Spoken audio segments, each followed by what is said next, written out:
வணக்கம். ஐபிசி தமிழின் பிரதான செய்திகள். முதலில் தலைப்புச் செய்திகள். டித்வாவில் பாதிக்கப்பட்ட வீடுகள் நட்டஈடு தொடர்பில் வெளிவந்த மாற்றங்கள். புதிய அரசாங்கத்தை இப்போதே விமர்சிக்க முடியாது. முன்னாள் ஜனாதிபதியின் விளக்கம். மஹிந்தவின் மிகில்லாங்காவால் இரு வங்கிகளுக்கு ஏற்பட்ட நிலை. யாழ் ஊடக மையத்தில் 15வது ஆண்டு நிறைவு விழா. டக்ளஸ் தேவானந்தாவுக்கு சிறைக்குள் உயிர் ஆபத்து, பாதுகாப்பு வழங்குமாறு அழுத்தம். யாழ் உள்ளிட்ட பகுதிகளில் காற்றின் தரம் பாதிப்பு, விடுக்கப்பட்டுள்ள அறிவுறுத்தல். சிறுமி டினோஜாவின் மரணத்துக்கு நீதி கோரி இன்று போராட்டம். மீண்டும் வாக்கெடுப்புக்கு வரும் கொழும்பு மாநகர சபை வரவு செலவு திட்டம். தொடர்பான விரிவான செய்திகள்.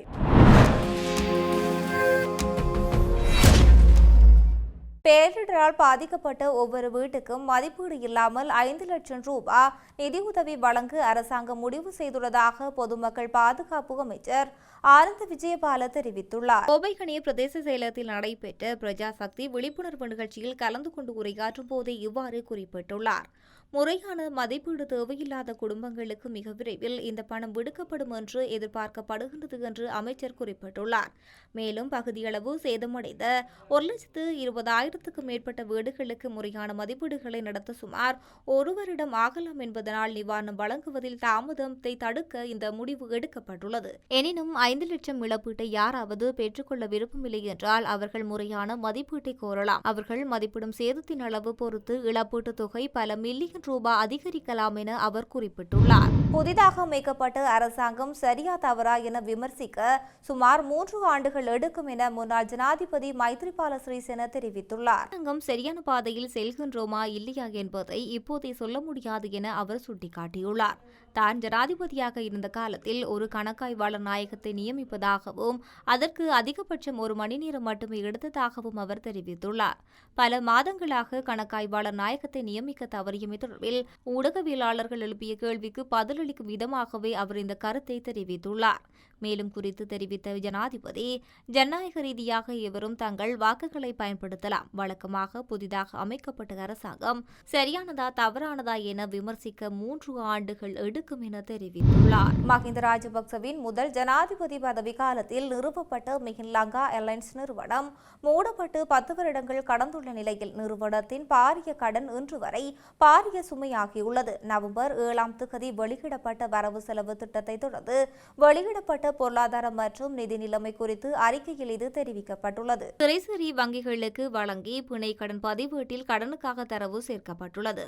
மிகில்லாங்கா நிறுவனத்தின் பெயரில் இலங்கை வங்கி சமர்ப்பிக்கப்பட்டுள்ள பிணை கடன்களில் ரூபாய் 3,162.23 பில்லியன் மற்றும் மக்கள் வங்கி கணக்கில் வழங்கப்பட்டுள்ள ரூபாவாக 3,063.15 மில்லியன் ரூபாய் கடனாக நிலுவையில் உள்ளது. அரசுக்கு சொந்தமான 2 வணிக வங்கிகளுக்கு ரூபாய் 6,225.38 மில்லியன் கடன் சுமை மிகில்லாங்கா ஏர்லைன்ஸ் சுமத்தியுள்ளது. மிகவும் தன்னிச்சையான முறையில் அதிகாரத்தை பயன்படுத்தும் மூலம் பொது நிதியை தவறாக பயன்படுத்திய பல திட்டங்களில் ஒன்றாக மிகில்லாங்கா நிறுவனம் நிறுவப்பட்டதாகவும் மேலும் அதன் கடன் இன்னும் செலுத்தப்படவில்லை எனவும் கூறப்பட்டுள்ளது. யாழ் ஊடக மையத்தில் 15வது ஆண்டு நிறைவு விழா ஊடகவியலாளர் கௌரவிப்பு யாழ் கோண்டாவில் அமைந்துள்ள ராஜேஸ்வரி மண்டபத்தில் இடம்பெற்றுள்ளது. நிகழ்வில் மறைந்த ஊடகவியலாளர்களுக்கான பொதுச்சுரை ஈழநாதன் பத்திரிகையின் ஆசிரியர் சிவபாலன் ஏற்றி வைக்க தலைமையுரை யாழ் ஊடக மையத்தின் போசகர் ரட்னம் தயாபரன் ஆற்றினார். ஊடக அறிக்கையிடலின் சமகால போக்கு எனும் தலைப்பில் வடக்கு மாகாண அவைத் தலைவர் CVK சிவஞானம், புதிய ஊடக கொள்கை எனும் தலைப்பில் பேராசிரியர் S ரகுராமும், ஊடகத்துறை எதிர்நோக்கும் சட்ட ரீதியான சவால் சட்டத்தரணி மணிவண்ணனும், சட்ட வைத்தியர் துறைசார் ஊடக அறிக்கையிடல் எனும் தலைப்பில் வைத்திய அதிகாரி சிவரூபனும் உரையாற்றினர். தலைமையுரையுடன் யாழ் பல்கலைக்கழக மருத்துவ பீடம் முன்னாள் பீடாதிபதியும் சிரேஷ்ட வைத்திய நிபுணருமான பேராசிரியர் ரவிராஜ் நிகழ்த்தியுள்ளார். நிகழ்வில் ஊடகத்துறைக்கு பணியாற்றியவர்கள் விருது வழங்கி கௌரவிக்கப்பட்டனர். நிமலராஜன் ஞாபகார்த்த விருதை ஊடகவியலாளர் ஜெயன் கிருஷ்ணனும், மாமனிதர் தராகி சிவராம் ஞாபகார்த்த விருதை அவர் சிவசுப்பிரமணியம் பாரதியும் பெற்றுக்கொண்டார். நாட்டுப்பற்றாளர் ஐயாத்துரை நடேசன் ஞாபகார்த்த விருதை சிரேஷ்ட ஊடகவியலாளர் சிவசுப்பிரமணியம் சிவபாலனும், நாட்டு பற்றாளர் புண்ணியமூர்த்தி சத்தியமூர்த்தி ஞாபகார்த்த விருதை நியூஸ் ஃபர்ஸ்ட் வவுனியா மாவட்ட செய்தியாளர் நவரட்னம் கபில்நாத்தும் பெற்றுக்கொண்டார். யாழூடக மையத்தின் சிறப்பு விருது 3 தசாப்த கால ஊடகத்துறையில் பணியாற்றியவரும் யாழூடக மையத்தின் தலைவருமான சிரேஷ்ட ஊடகவியலாளர் குமாரசுவாமி செல்வகுமாருக்கு வழங்கப்பட்டது. நிகழ்வில் யாழ் பல்கலைக்கழக மருத்துவ பீட முன்னாள் பீடாதிபதியும் சிரேஷ்ட வைத்திய நிபுணரும் பேராசிரியர் ரவிராஜ், வடக்கு மாகாண அவைத் தலைவர் CVK சிவஞானம், யாழ் பல்கலைக்கழக கலைப்பீடாதிபதி பேராசிரியர் ரகுரா, முன்னாள் சட்ட வைத்திய அதிகாரி சிவரூபன், சட்டத்தரணி விஸ்வலிங்கம், மணிவண்ணன் ஆகியோர் விருந்தினராக கலந்து சிறப்பித்துள்ளனர். முன்னாள் அமைச்சர் டக்ளஸ் தேவானந்தா முன்னர் பல தடவைகள் எதிரிகளாலும் எதிர்க்கட்சிகளாலும் உயிர் ஆபத்துக்களை எதிர்கொண்ட ஒருவராவார். அவருக்கான பாதுகாப்பை அரசாங்கம் உறுதி செய்ய வேண்டும் என வேண்டுகோள் விடுக்கப்பட்டுள்ளது.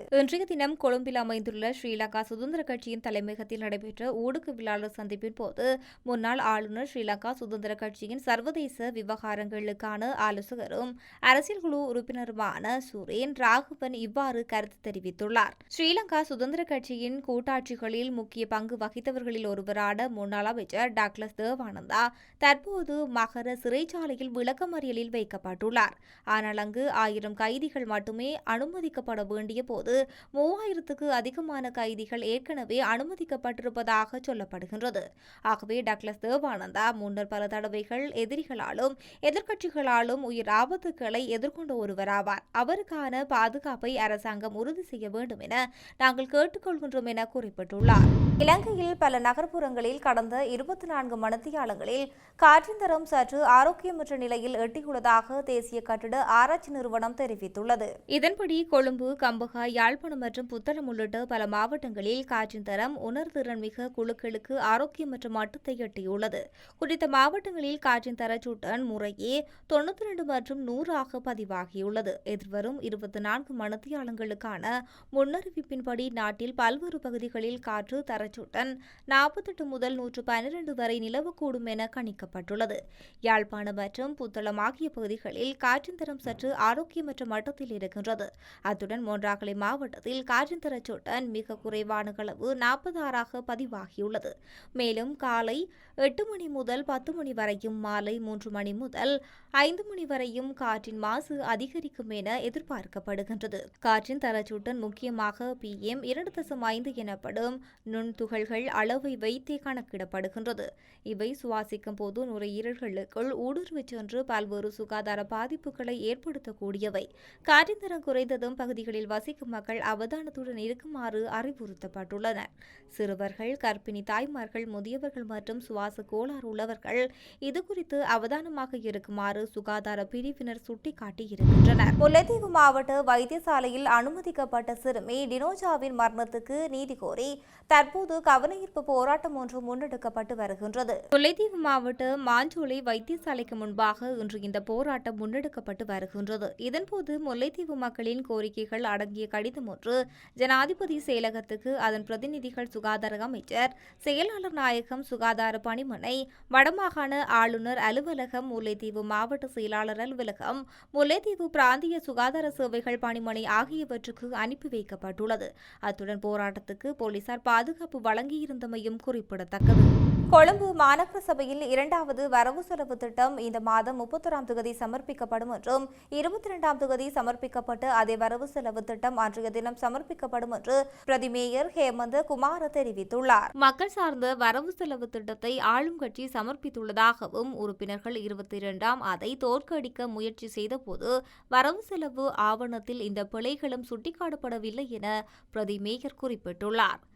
நிலைக்குழுக்களின் பொது வரவு செலவு ஆவணத்தில் உள்ள குறைபாடுகளை சுட்டிக்காட்ட வாய்ப்பு இருந்ததாகவும், ஆனால் அந்த சந்தர்ப்பங்களில் எந்த பிழைகளும் சுட்டிக்காட்டப்படவில்லை என்றும், ஆளும் கட்சி மக்களுக்கு சாதகமான வரவு செலவு திட்ட ஆவணத்தை சமர்ப்பித்துள்ளதாகவும் இதன்போது அவர் சுட்டிக்காட்டியுள்ளார். அதன்படி எதிர்வரும் 31ஆம் தேதி சமர்ப்பிக்கப்படவுள்ள வரவு செலவு திட்ட ஆவணத்தை நிறைவேற்றும் உறுப்பினர்கள் வாக்களிப்பார்கள் என்று எதிர்பார்க்கப்படுவதாக பிரதி மேயர் ஹேமந்த குறிப்பிட்டுள்ளார். தேசிய மக்கள் சக்தியின் கட்டுப்பாடு செயற்பாட்டில் உள்ள கொழும்பு மாநகர சபையின் 2026 வரவு செலவு திட்டம் கடந்த 22ஆம் தேதி 3 வாக்குகளால் பெரும்பான்மையாக தோற்கடிக்கப்பட்டது.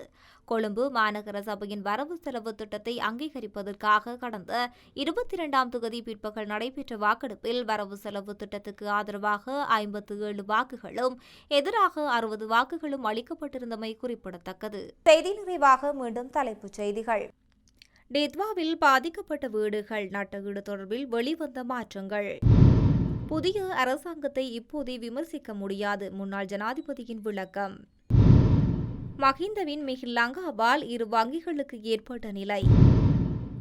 யாழ் ஊடக மையத்தில் 15வது ஆண்டு நிறைவு விழா. டக்ளஸ் தேவானந்தாவுக்கு சிறைக்குள் உயிர் ஆபத்து, பாதுகாப்பு வழங்குமாறு அழுத்தம். யாழ் உள்ளிட்ட பகுதிகளில் காற்றின் தரம் பாதிப்பு, விடுக்கப்பட்டுள்ள அறிவுறுத்தல். சிறுமி டினோஜாவின் மரணத்துக்கு நீதி கோரி இன்று போராட்டம். மீண்டும் வாக்கெடுப்புக்கு வரும் கொழும்பு மாநகர சபை வரவு செலவு திட்டம். இத்துடன் ஐபிசி தமிழின் பிரதான செய்திகள் நிறைவடைகின்றன. செய்திகளை உடனுக்குடன் அறிந்து கொள்ள ஐபிசி தமிழ் என்ற யூடியூப் பக்கத்தினூடாக இணைந்திருங்கள். வணக்கம்.